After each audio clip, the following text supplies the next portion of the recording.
Hey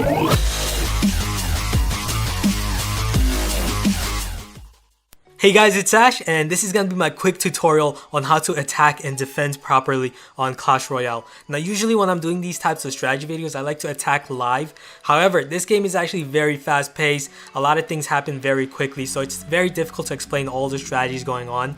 So instead, I'm going to show you guys a replay and explain everything that's going on and break down both attacks and all the defense that's going on. So here I'm paired up against G Money J. We're gonna start off by loading up on Elixir. Now it's very important to start off your battle by loading up on Elixir, because if you start off with low Elixir, say you start off with 6 Elixir and you drop a high Elixir card like the Prince, if your opponent counters your Prince very easily, like let's say he uses a Tombstone that only costs 3 Elixir, then he's going to take a 2 Elixir lead, he's going to have 7 Elixir, and then he's going to be able to attack your tower, and you're not going to have a good defense because you already used up your Elixir, so you're not going to have enough Elixir to defend yourself.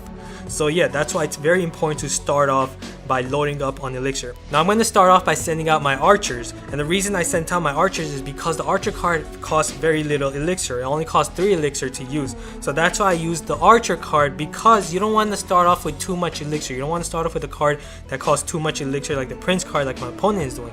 You don't want to do that, and the reason for that is, again, you want to have enough Elixir to defend yourself. So here I still have 7 Elixir here, so I'm gonna be able to defend myself. I'm gonna send out my minion horde, which is gonna take out his Prince. Unfortunately, the minion horde is obviously a flying troop, so his Prince is still gonna be able to deal some damage onto my left tower. However, my minions are still at full health because of this, so I'm gonna take advantage by sending out my baby dragon with them, a combination of baby dragon and the minion horde. And on the right side, as you can see, he used the mirror spell, which allowed him to replicate his Prince card, and now he's gonna send out his mirror on the right side. Now this tells me that he spent all his Elixir. He spent 11 Elixir, since the Prince card costs 5 Elixir, and to mirror him costs 6 more Elixir, so he spent 11 Elixir on both of the Prince cards. Now I have my archers, as you can see, on the right side, so the archers are going to stop the charge. And now, as you can see on the left side, I have the baby dragon and the minion horde. Now since he spent all that Elixir, since he played recklessly using all that Elixir on the Prince card, he's defenseless. He has nothing to defend himself on the left side. So my minions and my baby dragon are going to take out his tower. And on the right side, as you can see, he has his Prince targeting my tower. However, I have my cannon, which only costs 3 Elixir, so I'm going to place my cannon in front of my tower. This is a very important strategy. You can place a building or a defensive structure like the cannon in front of your tower, and that's going to have the Prince retarget. He's going to retarget from the tower onto that defensive structure. So whenever you have like a Prince attacking one of your towers and you have a defensive structure or a building, then you can place that building right in front of your tower, and that's going to have the Prince retarget and target that defense. So here, as you can see, my cannon was able to shield for my tower and remove the Prince card. Now as you can see, I have the advantage, and the reason I have the advantage right now is because if you look at his tower on the left, it's only at 399, and both of my towers, although damaged, they are at very good health. So this means that I can now finish off his left tower quite easily.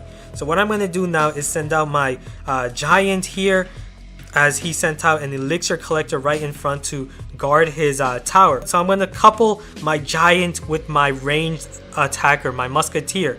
The musketeer is a ranged attacker. She's going to attack from a distance, which is an excellent combination with high HP tanky troop such as the giant. So the giant is going to shield for my musketeer as my musketeer attacks with her range.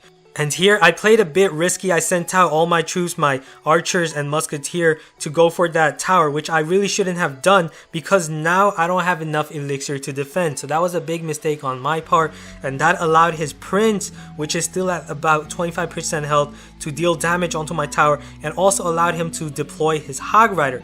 Now I have nothing. I sent out my cannon, which is able to shield my tower for a few seconds, but as you can see, that Hog Rider is still attacking my tower.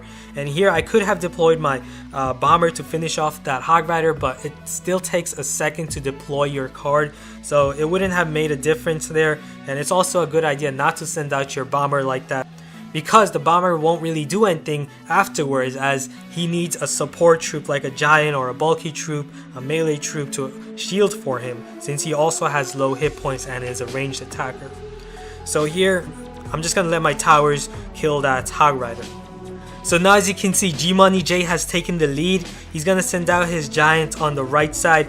I'm gonna still try to remove that tower on the left by sending out my giant, and at the same time I'm gonna couple it with the musketeer. Now he's placed in a position where he's gonna have to either defend his tower on the left or support his giant on the right. So he's gonna defend. In this case, he has to defend. So that's why he's gonna send out his wizard to go after my giant while I have my minion horde taking out his giant.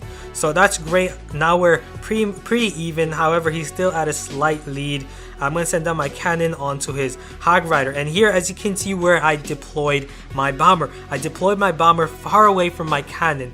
And the reason for that is because if the opponent used the freeze spell, he's not going to be able to freeze all three of those units. He's not going to be able to freeze the cannon with my arena tower and my bomber. That's why you always want to spread out your troops as much as possible. That's why I spread out my bomber, placed them all on the other side. Unfortunately, he has a wizard that's going to take out my bomber. But again, I'm going to send out my musketeer to finish off the wizard, and also couple her again with that combination of giant and musketeer. And also gonna send out my minion horde to remove his giant. Unfortunately, he played very well there, placing a fireball to take that out. I'm going to send out my cannon again to distract the giant and remove it with my archers, and also remove his wizard there with my musketeer. Now he has a prince card, not a problem because I have my cannon, my arena tower archer targeting it, so quite easily took that out. He's going to send out his prince again here. I'm going to send out my giant, load up on elixir as my cannon is already defending my tower there. Now he has his prince. I'm gonna have to send down my archer there just to shield, stop the prince from targeting my tower. Now I have two bulky troops, the baby dragon and my giant. So I'm gonna send down my minions right here to remove his giant, and at the same time couple my baby dragon and giant behind with the musketeer. And since it's overtime, double elixir time, so I'm going to be able to summon two giants. So with the giants, now I can spam my troops in and try to go for that tower. I'm going to have to attack rapidly here because it's overtime, 20 seconds left, and as you can see, I've done it. And I also had enough elixir to deploy my cannon to stop the Hog Rider. However, I did not have to do that because I've taken out his second tower and we've won. Awesome. So hope you guys learned a lot from this. And also, I just created a new clan called Altar of Royale, and at the moment it's gonna be open to everyone, so it's gonna be first come first serve.